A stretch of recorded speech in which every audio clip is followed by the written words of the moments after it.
खुलुमबाय बड'लेण्ड आपडेटआव बयखौबो बरायबाय। नोंथांमोननि थाखाय गोनांथार रादाब लानानै फैदों। अन्नानै भिडिअखौ जोबजासिम नायलां।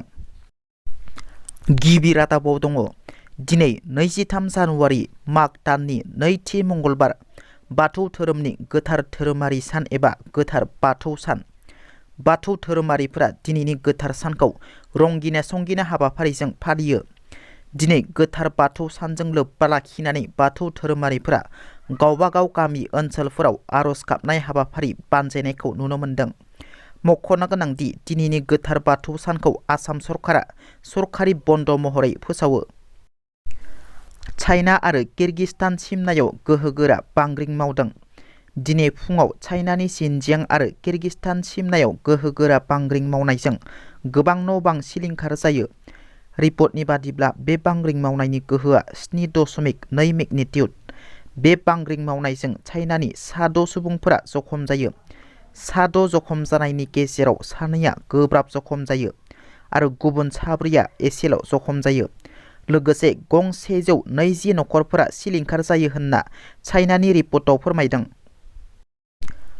चिरां जिल्लानि सान्थिपुर पुलिस थानायाव थांनाय हराव दुंहाव थासारि सोमजियो। ओनसोलनि थागिबि रायजो राजाफोरा आउटपस्ट घेराव खालामो।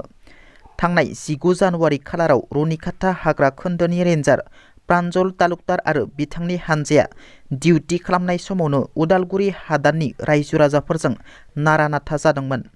बे नारा-नाथा जानायाव रेन्जार प्रान्जल तालुकदारा जखम जादोंमोन। नाथाय मैया रेन्जारखौ गाग्लोबनायाव जायगानि गावबुरा जितेन दैमारिखौ बेलासि समाव पुलिसा हमनानै थानायाव लाबोयो। रायजो राजाफ्रा फोरमायनाय बादिब्ला गावबुरा जितेन दैमारिहा जेबो दाय गैया। बिथाङा जखम जानाय रेन्जार प्रान्जल तालुकदारखौ मददसो खालामदों। जितेन दैमारिखौ हगारना होनांगौनि रायजो राजाफ्रा लुब लुब ओंखारबोनानै सान्थिपुर आउटपस्टआव दुंहाव थासारि खालामो। जायगानि रायजो राजाफ्रा फोरमायनाय बादिब्ला रेन्जार प्रान्जल तालुकदारा बे ओनसोलाव रायजो जानाय सुबुंफोरखौ गोबाव साननिफ्रायनो इनाय अनागार खालामबोदों। जायनि जाउनाव जायगानि सुबुंफोरा रेन्जार प्रान्जल तालुकदारनि सायाव खुद्रिखांनायाव नारा-नाथा जानायाव बे जाथाया जादोंमोन होनना।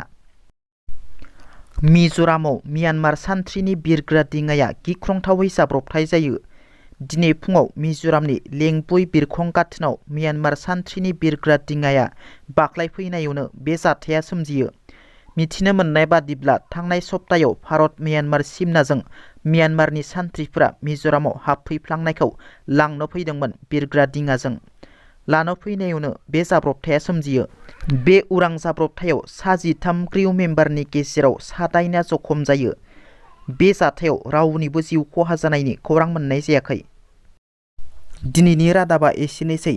नोंथांमोना जुदि आंनि भिडिअखौ नायनानै मोजां मोनदोंब्ला अन्नानै लाइक, शेयार आरो साबस्क्राइब खालामनो दाबाव। गोजोन्थों।